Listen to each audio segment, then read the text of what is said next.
I am not Jewish. I used to plead with my Jewish parents during the late teenage and early adult years of my life.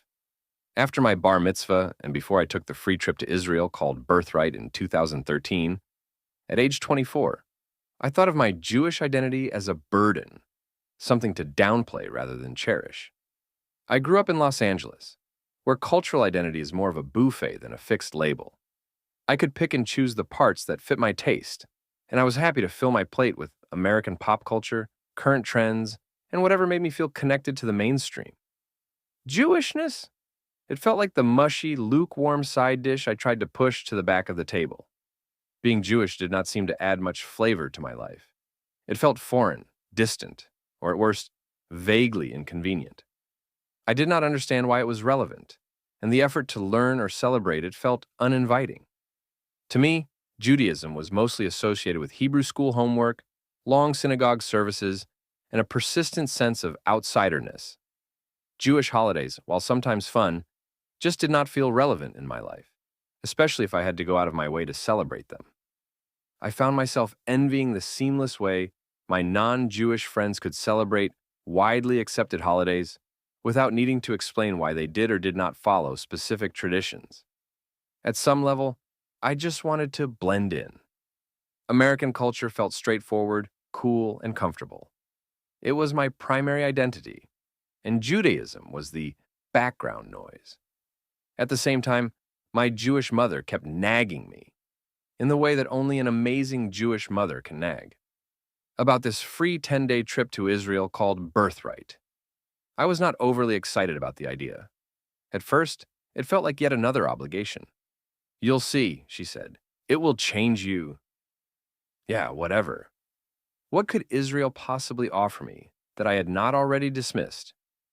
The land of milk and honey was, to me, just a distant desert with too much ethno-religious and geopolitical baggage. However, the trip turned out to be nothing short of transformative. Israel's a place that demands your attention. It is an old, gritty, kaleidoscopic land, constantly vibrating with life, where history and the present collide. This was a place where ancient stone streets meet bustling markets, where the call to prayer echoes over the ancient Western Wall, and where Jewish identity is woven into every street corner, every conversation.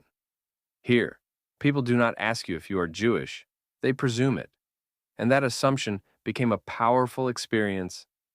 In Israel, being Jewish was not something I had to explain or hide. It was the norm. The freedom to embrace it without self-consciousness was freeing in ways that I had not anticipated. More than that, I was introduced to a broader, richer sense of Jewish identity than I had ever known. I realized that Judaism was more than just religious practices and holidays. It was a culture, a lifestyle, a history, a language, a moral code, a philosophy, a shared experience, a people, and a country. At first, I was intimidated by the intensity with which Israelis embraced their Jewishness. There were no half-hearted traditions or tentative cultural connections. Here, people lived, breathed, and argued Judaism with gusto. I saw teenagers in the Israel Defense Forces, rabbis arguing passionately about interpretations of scripture, and artists using their craft to explore Jewish themes. It was the first time I felt the depth and breadth of the comprehensive Jewish experience. Visiting Yad Vashem, Israel's Holocaust Memorial Museum, was one of the most sobering moments of the trip.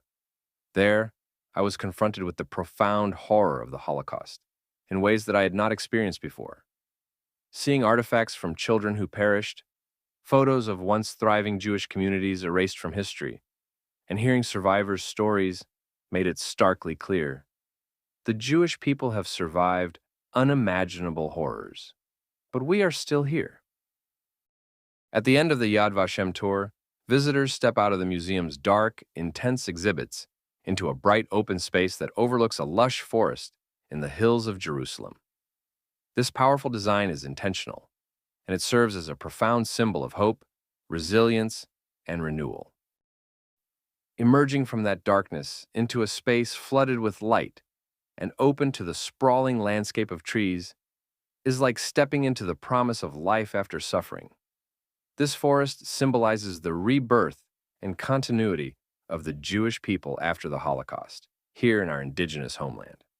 For me, it was a reminder that even after unimaginable destruction, Judaism can still grow and flourish. In Jewish tradition, trees hold a special significance, symbolizing life, growth, and generational continuity. Each tree in the forest can be seen as a tribute to those who were lost, and a testament to the future that was reclaimed.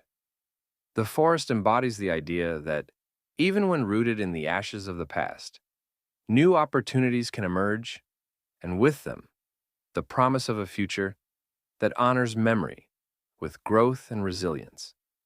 It was an invitation to reflect on the power of Judaism as a foundation for renewal and hope. After the 10-day trip in Israel, I called my amazing Jewish mother to tell her that I would not be boarding the return flight to Los Angeles. Instead, I would be staying in Israel, finding an apartment to rent in Tel Aviv, and becoming a dual American-Israeli citizen. She was not terribly thrilled, to say the least, but I felt a deep, almost overwhelming sense of responsibility to tap into and deeply explore my newfound Jewishness. It was not an abstract idea anymore. It was personal. My casual disregard for my Jewish roots now felt almost disrespectful to the people who endured so much. One night, I found myself at the Western Wall in Jerusalem. It was quiet, just me and a few others, standing in front of stones that had held the prayers, tears, and hopes of millions of Jews throughout history. As I stood there, I realized that my individual life, my tiny existence, was connected to a vast, unbroken chain of people who, through all odds, kept their faith, culture, and identity alive. I felt a rush of pride, a pride that I did not know was even possible. For the first time, I wanted to be a part of the story, to carry this identity forward, not as a burden, but as an honor. Building a life in Israel, I realized that I no longer saw Jewishness as something I had to tolerate or explain. It was no longer something other in my life, nor was it just a religious label. Instead, it became a core part of me, informing how I saw the world, how I connected with others, and how I wanted to contribute to the larger tapestry of humanity. I began to see the values ingrained in Jewish culture, justice, community, resilience, as tools for navigating my life. I learned that Judaism is not just a religion, it is a way of seeing the world, a compass that provides a sense of purpose and connection even in a largely secular life. With time, I embraced parts of Jewish culture I once ignored or dismissed. I started celebrating the holidays with a renewed sense of joy and belonging. They all took on new meanings.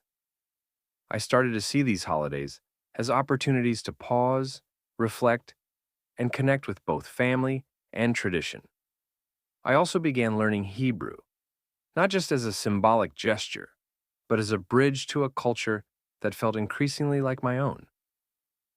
I began to read Jewish writers, philosophers, and poets, discovering perspectives that resonated deeply with my experiences. And I began to see the importance of Jewish community and the power that comes from belonging to something larger than myself. What's more, I felt the subtle yet important shift in my sense of belonging. Yes, I was still American, but now I carried with me a deeper, unshakable sense of Jewish identity. I felt more rooted and complete. I began to see Jewishness as something I got to carry, rather than something I had to carry. When people asked me about my faith or culture, I felt a pride that used to elude me. My story now included this ancient, enduring history. I knew where I came from and felt a responsibility to keep that identity alive. If I could go back and talk to my younger self, I would tell him that embracing Jewishness does not mean giving up on other parts of your identity. It does not mean you cannot enjoy other cultures or be part of the broader, diverse world we live in. It simply means knowing who you are at your core and understanding that this identity is not a restriction, but a powerful, expansive part of you. To be Jewish is to belong to an immemorial, revolutionary, and ever-evolving community that has survived against all odds, not through uniformity, but through adaptability and resilience. On Saturday, October 7th, 2023, I was weirdly awoken in my Tel Aviv apartment to wailing rocket sirens just before 7 in the morning. At first, I thought it was a test drill, but then I remembered that the IDF does not do test drills on Sabbath mornings. So I figured they were false alarms and went back to sleep, only to be awoken again by more sirens 3 hours later. Then, the news started to pour in about the unprecedented Hamas-led massacres and kidnappings, which took place just a handful of kilometers away from where I had been sleeping. Watching the sheer brutality unfold, the image of Jews being hunted and slaughtered left me shaken to my core. It was not just the horror of it. It was the existential vulnerability, the realization that after thousands of years, this terrifying threat of annihilation still hung over our heads. I could not shake the feeling that being Jewish, simply existing as a Jew, made me a target, marked me for death. It felt unbearable. I found myself wondering if life would be easier if I could just discard this part of myself, hide it away somewhere, and forget it existed. But even as I wrestled with these thoughts, I knew there was something in me that could not be so easily erased. Jewish identity is not simply a label. It has been woven deeply into my consciousness, my values, my entire worldview. This faith, this culture, these people, how could I cut them out of myself? And then I thought about my burgeoning Israeli identity, a layered and often complex part of me that also, under this sudden threat, felt like something I wanted to hide as I traveled to Europe and then Southeast Asia. As the days went by, though, I felt something unexpected rise within me, an unshakable sense of pride. There is a strange, almost paradoxical beauty in being part of a people that has endured so much, but remains unbroken, and in seeing a homeland that, while young, has carried on through hardship and danger with such resilience. Gradually, I found myself coming back to my roots with renewed determination. This part of my identity, this community, is not defined by victimhood or fear. Yes, we are a people who have been hunted, but we are also a people who have persisted, who have rebuilt time and again.